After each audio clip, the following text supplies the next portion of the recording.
لقد خلقنا الانسان فی کبد، اس کو ہم نے مشقتوں میں رہتا زندگی بسر کرنے کے لیے پیدا کیا ہے۔ ساری زندگی اسی طرح گزرتی، تمام عمر طوفان سے کھیلتے گزری، تمام عمر طوفان سے کھیلتے گزری، نیا کے ڈوبنے کا ڈر بھی رہا،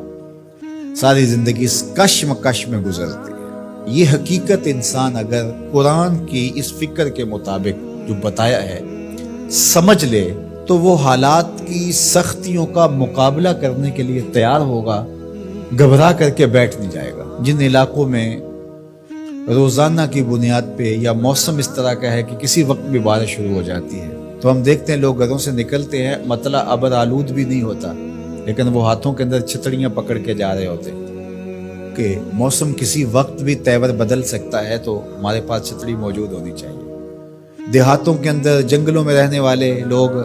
جب گھر سے باہر نکلتے ہیں، ڈیرے کو جاتے ہیں، تو ایک عصا ساتھ رکھتے ہیں کہ کوئی موذی جانور آ سکتا ہے، کوئی سانپ نکل سکتا ہے، تو ہم اس کے لیے ذہنی طور پہ تیار ہوں۔ اور اگر یہ ذہنی طور پہ تیار نہ ہو تو سانپ کو دیکھ کے گھبرا جائے گا اور رونا شروع کرے گا یا آگے لگ کے بھاگ جائے گا، نتیجہ کیا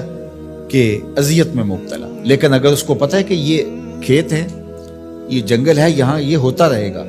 تو جب بھی سانپ کوئی موذی جانور آئے گا یا اسے مار ڈالے گا یا اسے بھگا دے گا اور پھر اپنے کام پہ چلا جائے گا، اس کے ذہن میں بھی نہیں ہوگا کہ راستے میں مجھے آج یہ مصیبت آئی۔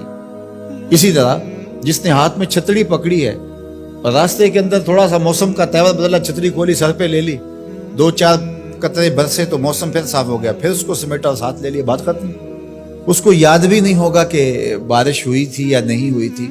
زندگی کے معمولات میں شامل ہے، چونکہ وہ اس کی تیاری کرتا ہے، اس کے ذہن میں ہے موسم ایسا ہے کہ بارش بھی آ سکتی ہے، کڑکتی دھوپ بھی ہو سکتی ہے، لیکن جو اس کے لیے ذہنی طور پہ آمادہ ہی نہیں ہے، اچانک نکلتا ہے تو بارش آ جاتی ہے تو پھر وہ گھبرا جاتا ہے، کبھی دیوار کے ساتھ لگتا ہے، کبھی کسی شیڈ کے نیچے ہوتا ہے،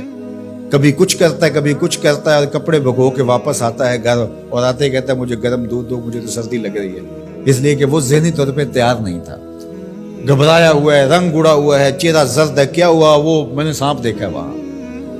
چونکہ اس نے مقابلے کے لیے ذہن ہی نہیں بنایا تھا اور وہ ایسے نکل گیا، اچانک دیکھا اور گھبرا گیا۔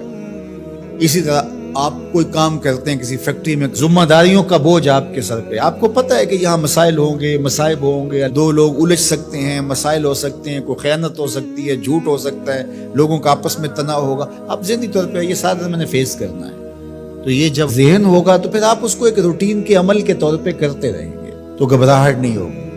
لیکن اگر آپ اس کے لیے تیار نہیں ہوں گے تو پھر آپ کو بہت تکلیف ہوگی۔ تو اللہ تعالیٰ نے یہ پہلے ہی بتا دیا، ہم نے تمہیں ڈیزائن اس طرح کیا ہے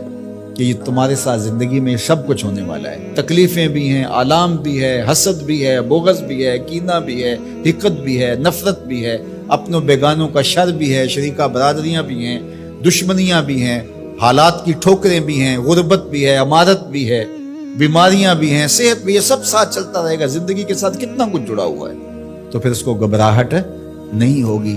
تو یہ زندگی کے ساتھ جڑی ہوئی چیزیں ہیں۔ لقد خلقنا الانسان فی کبد، تمہیں پیدا ہی کیا گیا ہے مشقتوں میں رہتا ہوا، اذیتوں سے تمہیں گزرنا ہی پڑے گا، کشاکشی حیات کا مقابلہ کرنا ہی پڑے گا، دکھوں سے پالا پڑے گا تمہارا، ان دردوں سے بھی گزرنا پڑے گا، بلکہ ان آبلوں سے جی گھبرا گیا تھا، ان آبلوں سے جی گھبرا گیا تھا، دل خوش ہوا راستہ پرخار دیکھ کے۔ تو وہ تو پھر خوش ہوتا ہے بندہ مشکلوں کے اندر بھی، بندہ مومن کو تکلیفوں پر جو اجر دیا جاتا ہے